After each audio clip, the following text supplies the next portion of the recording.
So we're just going to finish up this mimer and go through a little bit of the anything else that might come up in terms of questions, as well as possibly even give a little bit of a preview of the next mimer. So we're wrapping things up and starting to talk about the combination or the similarity between miracles and challenges. We're speaking about the concept that really what a challenge does is it allows the person to be able to access godliness if they allow themselves to do so. That's really the key. You need to be able to put yourself into that space to recognize that the challenge is not for the purpose of putting somebody through something difficult, but it's obviously for a much deeper purpose. Look, and this isn't easy. I'm not going to pretend that this is an easy concept. It's a deep concept. I had a conversation with a guy in Shul today, and unfortunately he's a paraplegic as a result of a car accident that happened about 30 years ago. And he pointed out, certain elements of my approach, and he made the kind of sarcastic comment. He said, "You have too much faith."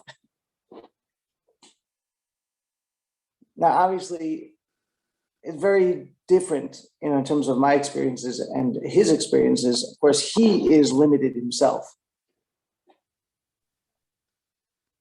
so that's much more difficult. This is my son. It's a different story. He also used to have full motion. He used to be able to walk. He used to be able to run and all that kind of thing. And now he can't. So, and this is also 30 years into it. Whereas, obviously this is my son. And so I don't want to compare whatsoever. The challenges are completely different and incomparable, really. But the idea here is really what keeps me going. Like I told you guys before, that concept that when we are faced with a challenge, that we have the opportunity to be able to look at it as a chance to be able to access something deeper. And oftentimes we don't want to access that deeper thing per se, sorry. Because of the fact that it's there's frustration, there's pain, but we very much have to. Sorry about that.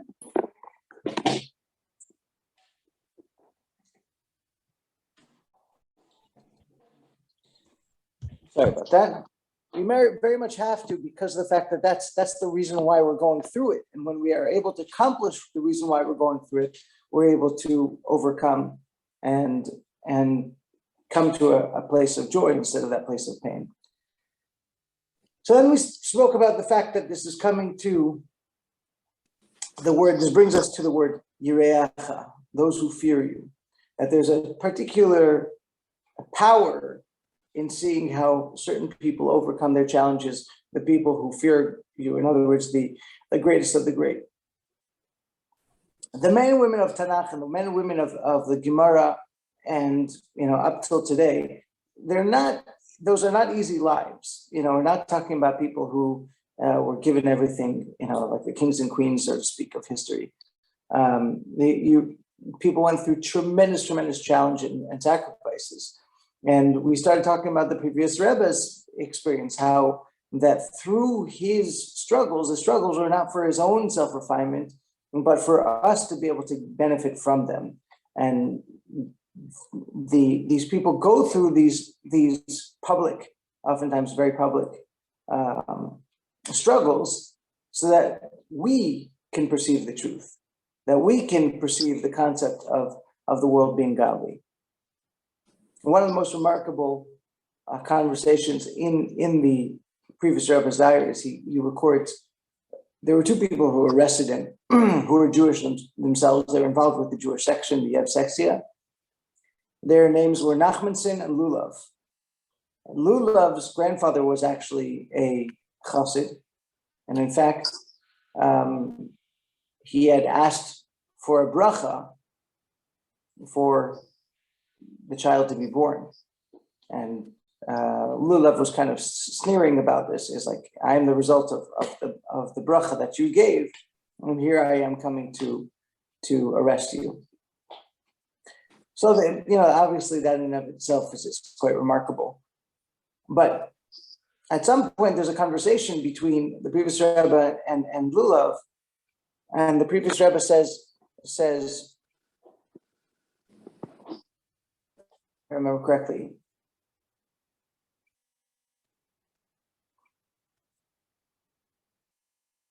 he says, somebody once challenged my grandfather, and my grandfather told him that right now you don't see because of who you are and where you are, but you will eventually see.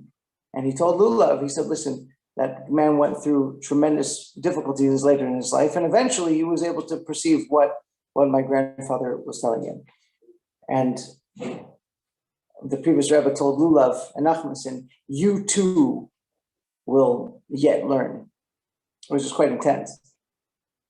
And in fact, both of them, as many of the Jewish section, as enthralled as they were by Stalin, they completely ignored the fact that Stalin was a murderer himself.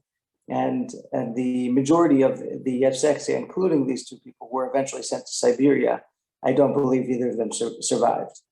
So that comment by the previous Rebbe that you eventually will be able to see, you eventually happened in the negative.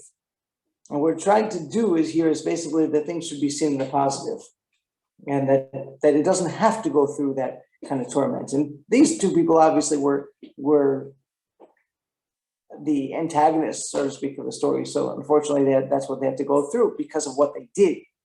But in terms of all of us, when we look at the story, we are uplifted as a result of it. We're able to perceive the depth of life and the godliness in life as a result of these struggles. And so we're up to the paragraph that begins. In the beginning of this essay, we noted that the power to accomplish this comes from our forefather Avram. Avram opened the faucet of self-sacrifice.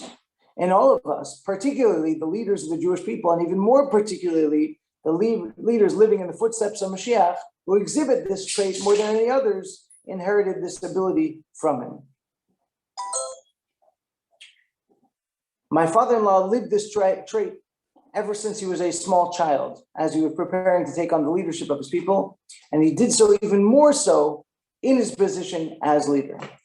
So even the previous Rebbe, even when he was a child, you'll see Rabbi Smith is going to send you a link, which has the diary that I spoke about. And in the beginning of that link, there's a letter of the previous Rebbe where he writes about the fact that he was arrested 7 times. The first time he was arrested, he was 11 years old. And the story behind that was that he was in the marketplace, and he used to get money from his father for studying Mishnayot by heart. And he was in the marketplace, and a policeman came over to a butcher that he had lent money to. He was 11 years old, lending money to businessmen. And he basically, the policeman accused the butcher of stealing the calf that he was holding.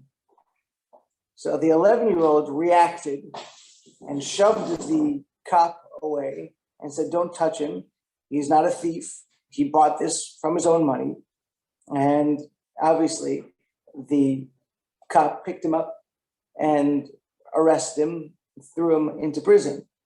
And he describes this story. He says, at first he was obviously 11 years old. He was very scared. And he thought to himself, the fact of the matter is that I was doing what was right. And so therefore, there's no reason to be scared. I need to basically just focus on what I need to do. So he started reviewing the Mishnayot that he had studied by heart in this pitch black cell. And suddenly he hears a very, very strange noise, which kind of freaked him out.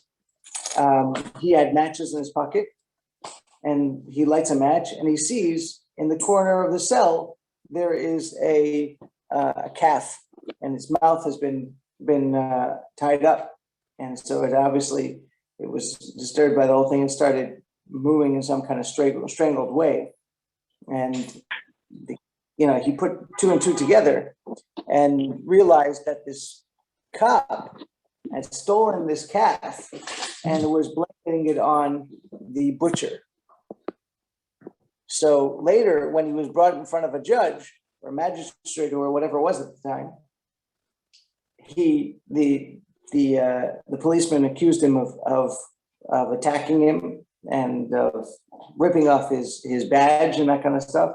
And he responded immediately. He said, "That's not true. You accused the butcher falsely. And not only that, but I want to report the fact that there's a calf in my cell. And I think that you are trying to basically use that butcher as a patsy." And the judge sent somebody to go get the calf. They found the calf there. They realized what was going on, and they arrested the butcher. And later, and the boy's uncle came to the prison to take him home, and he was obviously freed. They arrested maybe the policeman, not the butcher.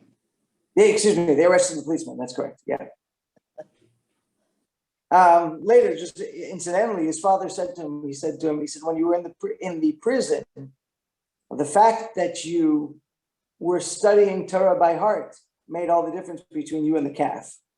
If you would have been sitting there scared out of your mind and doing absolutely nothing, then there would have been absolutely no difference between yourself and the calf, which is a remarkable comment in and of itself.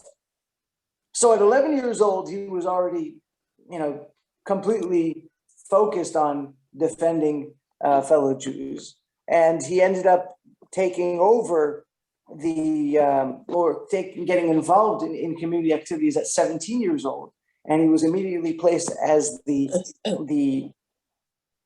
of the school that the previous Rebbe, that the Rebbe Shabbat, the previous Rebbe's father had formed.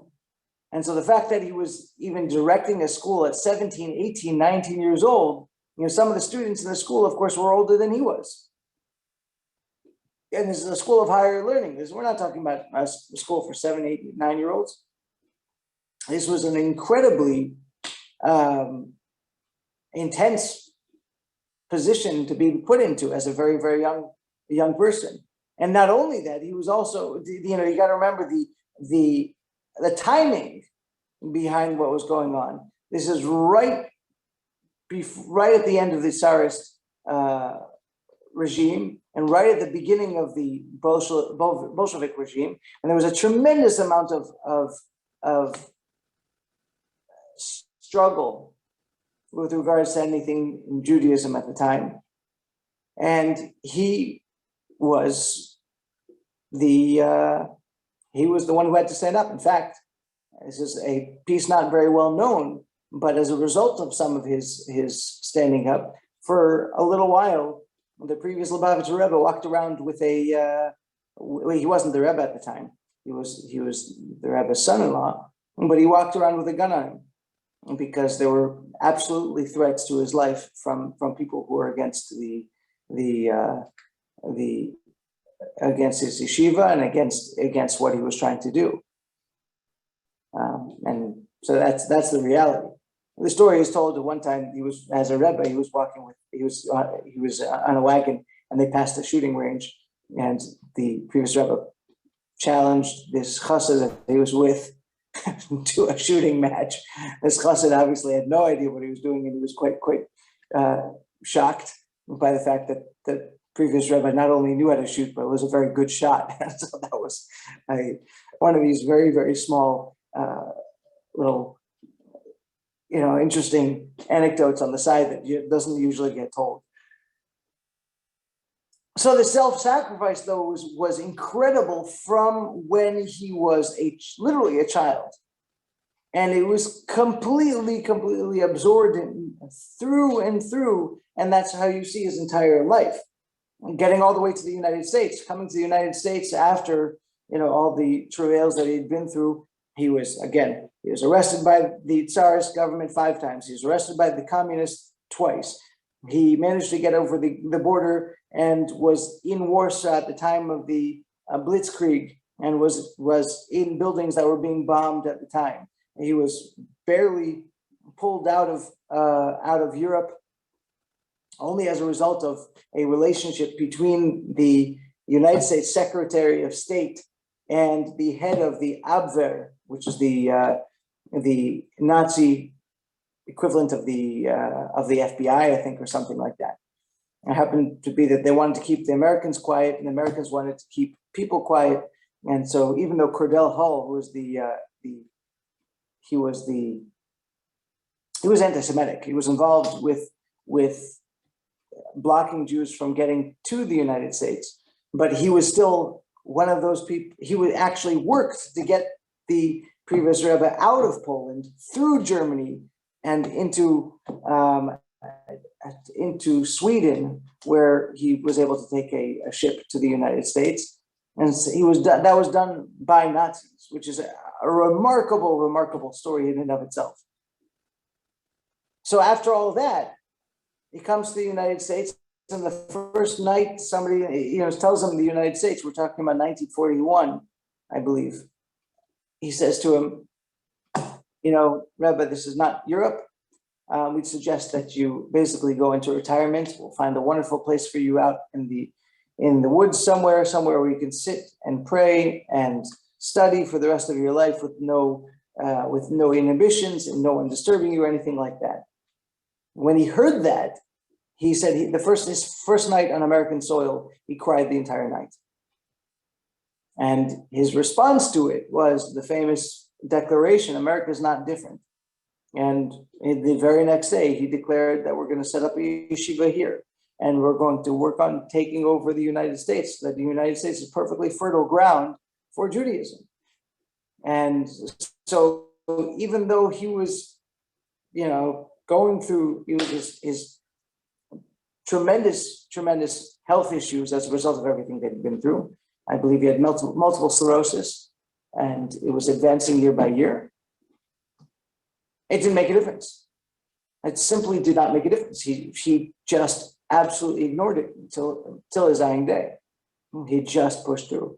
And so the self-sacrifice is absolutely remarkable and beyond everything, but it's for our purpose, for us to be able to look at it and say, okay, now that's what I need to aspire to, even if I can't do that myself, but at least I see what truth is. I see what godliness is. I see what a person serving God, I see that example, and I try to live in accordance to it.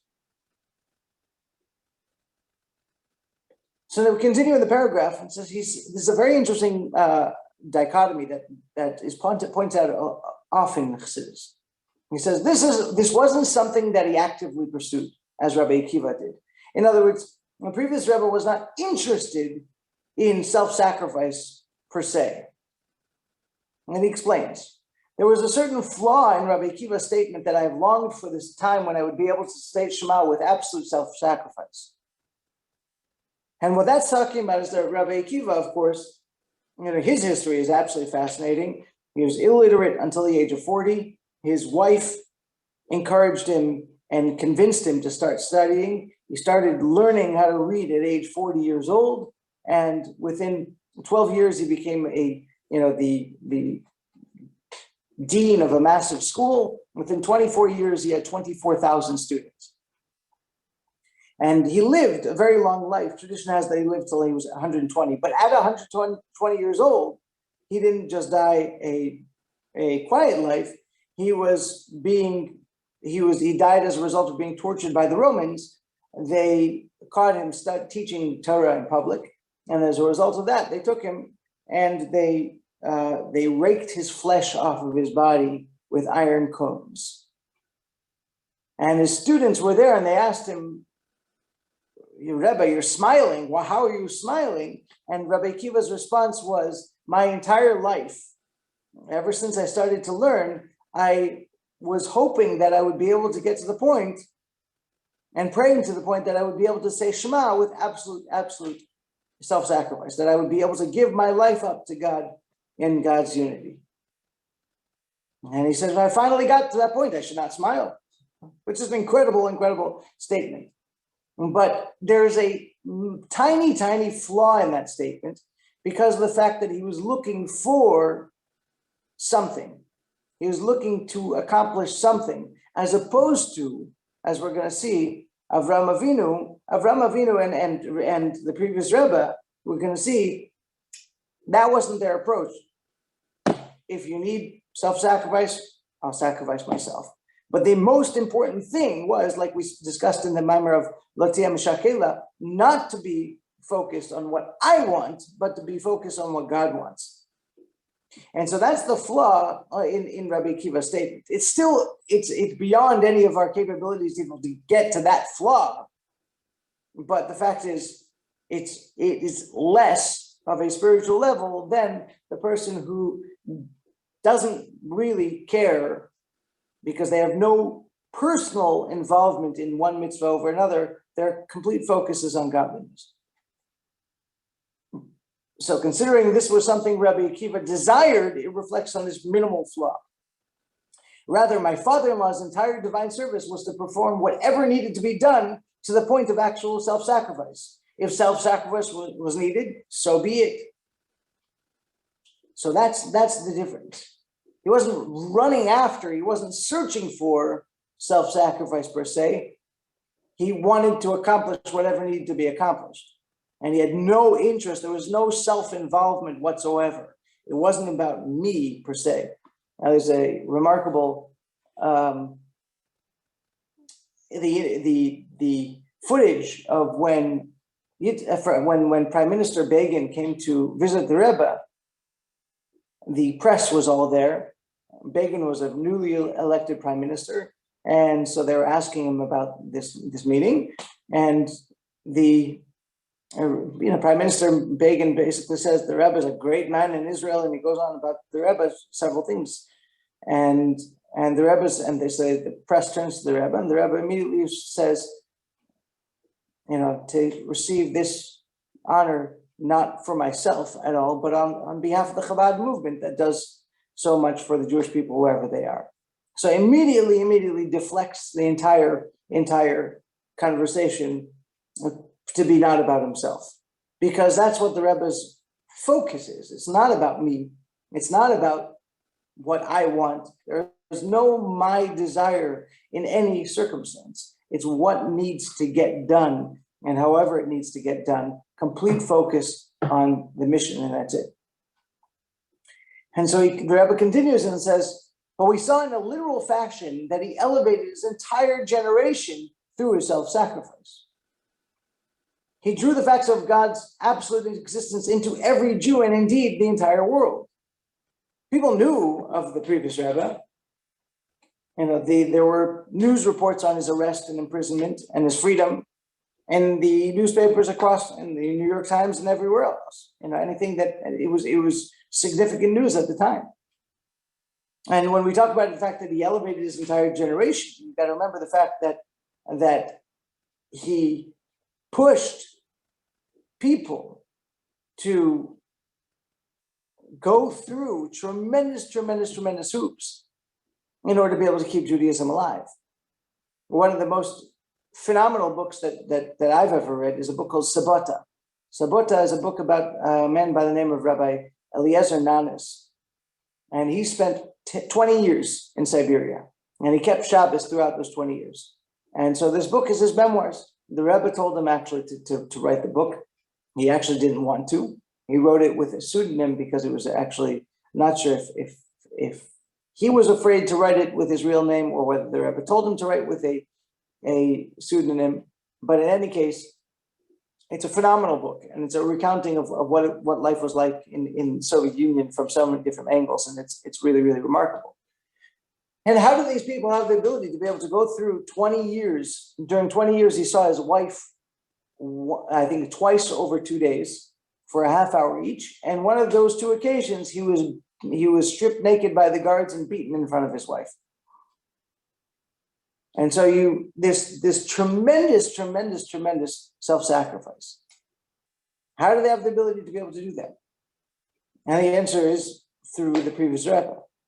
They knew the previous Rebbe, they saw the previous Rebbe, they had they had stories about him. They heard everything that he had gone through, and they knew it personally. And so therefore they were willing to push themselves to limits that most people are not willing to push themselves to.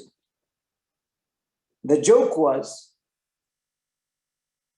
at the time, to go to prison once is a mitzvah. To go to prison twice is a mitzvah min hamuvchar. You know, that basically that you're going beyond the letter of the law. To go to prison 3 times, that's a chassid shoita. That's the Talmudic term for a pious person who's a fool. you're overdoing it. So that was the joke at the time. But basically, the expectation was, if you're going to be teaching Judaism, you are going to be going to prison, and people are going to be affected. How do you put your family aside for that? And the answer was they were motivated. They were motivated by the Rebbe's life.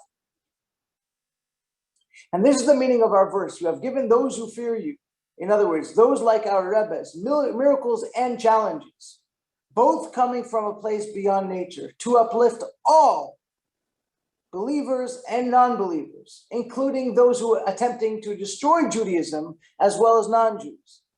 And by visibly seeing this supernatural revelation for the sake of the truth, the recognition of God's ultimate existence. So that is really the summation of this entire mimer. So we see this idea encapsulated in these stories that we know, specifically the story of the previous Rebbe, and certainly it's reflective very much of the stories, like we said. On Sunday is going to be the anniversary of the second Rebbe of Chabad's, release from prison. And again, his approach to it was completely with total equanimity. He went to prison as they were bringing him from one town to another. He had the police stop in each village that they went through while getting to the capital city of the area, and gathered all the Jews there and gave over a mimer in Divrei Torah on his way there, and I believe also on his way out. It was just absolute focus on what needs to be accomplished. In terms of the Alter Rebbe, the first time that he was released from prison is on the 19th of Kislev. And the second day, and like I said, is the 5th day of Hanukkah. The 4th day of Hanukkah, there's a little bit of confusion about exactly what it was. Somebody just released the transcripts of his interrogations. This is going back to 1799, I believe, if I remember correctly, when he was arrested and eventually freed. And they found the interrogation documents of the Alter Rebbe in the Russian state archives. They just published it. I haven't seen it yet, and I'm really looking forward to seeing it. But from what we know of those interrogations, again, his approach was completely one of, this is what I do, this is the Torah that I teach, and I'm not backing down. It doesn't make a difference. This is truth, and everything else can, everything up off a cliff. And so the Rebbe concludes, this itself is a preparatory step prior to the coming of Mashiach, when nature will be directed in a completely different fashion. And considering that every spiritual revelation is dependent upon our human input, there's no doubt that his self-sacrifice was this arousal from below to bring about the revelation of Mashiach, that meaning that he was able to reveal the fact of God's truth within the world to his followers, their children and grandchildren, and through this may we merit the coming of Mashiach and the accompanying revelation of the glory of God speedily in our days. So that is the Maimer Nasat Reach and Nesles Noises Nekashetzala, and it is, to me, it's an incredibly valuable Maimer. Any questions before we hand it over to Rabbi Smith? Rabbi, I have forgotten to say thank you yesterday to you for serving for serving the United States. And I really, I appreciate every day the learning and being a Jew in the United States and being safe. Thank you. It's It's a pleasure and an honor and a responsibility, especially considering the fact that the United States government, as a result of my military insurance, has paid for several $1 million of my son's healthcare. It's it's definitely something that I am very appreciative of. But you gave a lot. You give a lot through your service in the Air Force. So it's only Thank you, Rabbi. Absolutely a pleasure. Thank you, Rabbi. Truly a pleasure. Where's Rabbi Smith? Rabbi Smith not here. Okay, so I guess we can just quickly give a little preface till Rabbi Smith gets here as to what we're going to do next. Next mimer Rabbi Yestrin, I am going to here. be on You just didn't notice.